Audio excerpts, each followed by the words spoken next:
Good evening. My name is John Hunter, and I'm the author of World Peace and Other Fourth Grade Achievements. And we're here at Park Road Books in Charlotte, North Carolina. We're just letting the folks at home know where we are, too. But thank you all so much for coming out tonight. I'm going to just talk for a few moments, I guess. And then we'd like to just see if there are any questions. I think we have some questions that are coming from the audience here in a bit, too. This book is a labor of a lot of people. I thought when I started to become a writer that I would write a book by myself, but it takes a huge organization to write a good book. And I think the organization we have has. This is a book that's published by Houghton Mifflin Harcourt in New York. The Cynthia Canal Literary Agency got involved and helped make this possible. And the book has come out in April 2013 this year. And I've been on tour promoting and sharing the book with people all across the country, actually. And it appears to be the world as well. And the book is about the World Peace Game. You might have heard about it. It's a geopolitical simulation that I created about 35 years ago when I taught in Richmond Public Schools, Richmond, Virginia. I was a beginning teacher, and I didn't know what I was doing. It was my first job, and I had no idea what to do, really. But the key thing that really made a difference was my supervisor at the time. When I asked her, what should I do, thinking I was going to get an instruction manual, I was going to get some guidance, she was going to tell me what to do, she didn't. She asked me, what do you want to do? And you might have heard me say that before, but it really upset me. I was a young teacher waiting for some guidance. I wanted to have direction so I would do things right, do things well. And instead of giving me specific directions, she opened this large space for me, this big space, and that empty space really became the template for everything I was to do after that. The very first thing I did was the World Peace Game. I had to create curriculum because there wasn't any. I was teaching gifted and talented inner city kids in Richmond Public Schools, Virginia, and doing what I wanted to do. I didn't know what that was, but I thought I would try to do what my good mentors, my great mentors in undergraduate school had always advised. They said, find out who your children, your students are. Really get to know them and find out what their passions are, what they love, what they care about. You find out what they care about and then build curriculum to that or around that. Their love, their passion for whatever it is they're interested in will drive your curriculum. You really won't have to teach very much because they'll be in charge, because they feel they'll have ownership and it's their work that they're doing. So I asked my students that first year, my first job in 1978, what do you care about? What do you love? I asked individually and I asked as a group. In 1978, they loved board games. We didn't have Facebook, we didn't have computers, actually, believe that or not. And so I said, well, I'll use their passion, the board game. We'll have to have a board game. My school had a curriculum. I was teaching social studies. They wanted me to teach a unit on Africa that year. So Africa and board games, I'll put those two together. And I think right around 1978, problem solving had just been invented as a curriculum tool. So I thought I'll put problem solving in. And to use a modern term, I did a mashup. I put all three together and created the first 4-foot by 5-foot plywood board game called the World Peace Game. It was about Africa. The continent was taped out on the board, but I thought, why not go for the whole world? I'm a young, adventurous, idealistic teacher. Let's call it the World Peace Game. Why stop at Africa?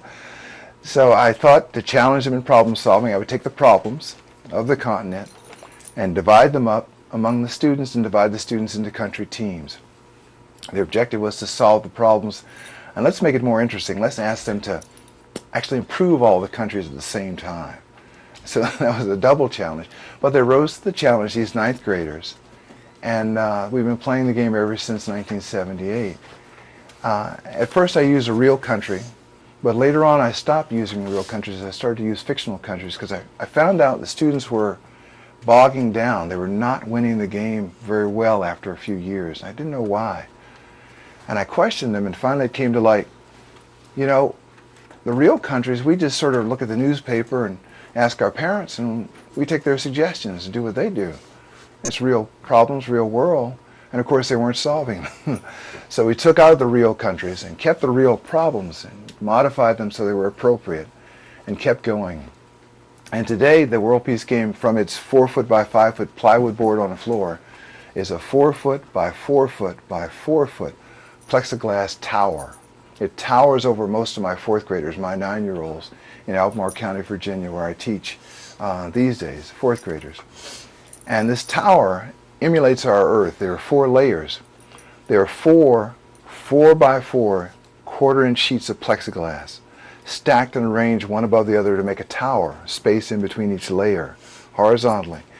And on each layer we have hundreds of game pieces, mostly from hobby shops and toy stores. I've collected them over the decades. The undersea, or the bottom level, is called the undersea level. And there's a sunken civilization, submarines, undersea mining, coral reefs, endangered species, all under there in little figures. There's a space level on top. It's over the heads of most of my 4th graders, scattered with small crystals for stars, space stations, satellites, research and killer satellites also, asteroid mining, and a black hole also, with a black hole rescue scenario put in. The next level down, just at about my students' eye level, is the aircraft level. And they're big puffs of cotton we use for weather and clouds that the weather goddess in our game moves around. She can change the weather anytime she likes. And on that level also we have air forces from different countries and territorial airspace marked off above the 4 countries on the next level down, the ground and sea level. So there are 4 countries of varying wealth and assets that we marked out on each side of this plexiglass sheet. And there are cities, towns, countries, universities, armies, navies, factories, the things we have here on Earth. And the students are divided into 4 country teams. There's a Prime Minister, Secretary of State, Minister of Defense, and a CFO, or Chief Financial Officer, for each country. We have a United Nations body of a few students, a World Bank body, and also arms dealers. I put that into that other questionable side about human nature. So some students eagerly want to play that role all the time.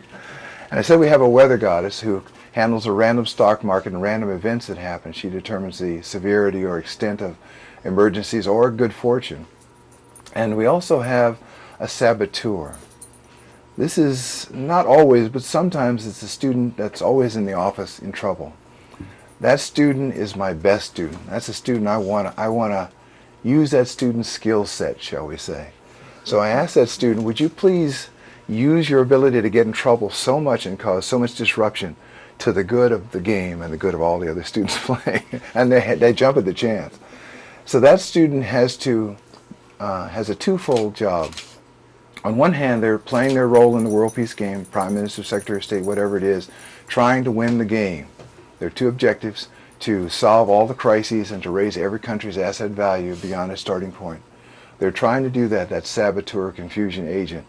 And at the same time, through misinformation, ambiguities, irrelevancies, misleading, they cannot lie outright. That's the only rule I have. They're trying to destroy the entire game. So they're playing our dark side in a way, and gleefully so, usually too.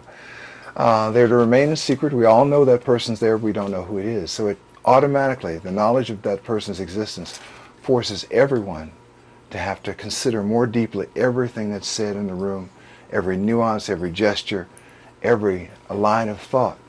So we're trying to increase critical and creative thinking by presenting an opportunity for students to have to probe more deeply into everything. Appearances are not always as they seem, is what we say sometimes. So that's our complement of students who are playing. And I give them a dossier. Each one has a top secret dossier. It says top secret on it. And they have documents which are linked to trade agreements and tariffs and fines and fees and treaties and inventories and expeditors forms and so forth. I think about 25 pages of documents. And they've also got a 13-page crisis document. There are 50 interlocking problems that I basically, as we say, ripped from the headlines and modified, and I've interlocked them so that every crisis, as far as possible, is connected to every other crisis in every way possible. And this is economically, militarily, and socially, so that if one crisis changes, everything else changes as much as possible. We're deliberately trying to complexify the situation for our 9-year-olds because we really believe they can handle it. We don't pre-chew or break things down into smaller bite-sized pieces thinking their poor little minds